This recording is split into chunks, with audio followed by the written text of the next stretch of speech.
মনোবীক্ষণ polyclinic, চিকিৎসার জগতে এক দশক। এখন এখানে সব বিষয়ে ডাক্তারবাবু একসাথে তলায়।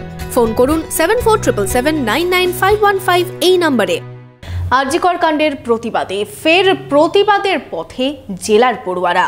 বৃহস্পতিবার বিকেলে বহরমপুর টেক্সটাইল কলেজ মোড় থেকে শুরু হয় মিছিল। আপনার আনন্দে আমাদের উদযাপন। বিয়ে হোক বা পার্টি, বহরমপুরে এবার luxury banquet hall at golden retreat. জেলায় একমাত্র পিলারলেস ব্যাংকোয়েট, আছে স্পা, সালন, ক্লাব মেম্বারশিপের সুযোগও। বহরমপুর শিল্প তালুকে গোল্ডেন রিট্রিট। বহরমপুরে পথে নেমে আর.জি. কর কাণ্ডে বিচার চেয়ে সোচ্চার হলেন এবার স্কুল পড়ুয়ারা।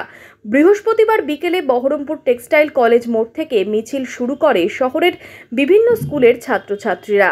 মিছিল থেকে নির্যাতিতার বিচারের দাবি জানালেন স্কুল পড়ুয়ারা। এদিন মিছিল শহরের বিভিন্ন এলাকা পরিক্রমা করে।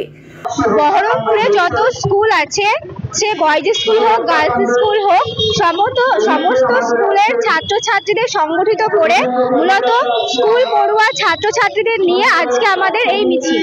শুধু আর.জি. কর কাণ্ডে বিচারই নয়, নারী নিরাপত্তা নিয়েও আওয়াজ তোলেন স্কুলের ছাত্রছাত্রীরা। যেটা চলছে কেসটা, সেটা সঠিক বিচার আমরা চাইছি। অনেকদিন ধরে সবাই র্যালি করছে, তো আমরা আজকে সবাই মিলে রাস্তায় নেমেছি যাতে আমরা বিচারটা পাই।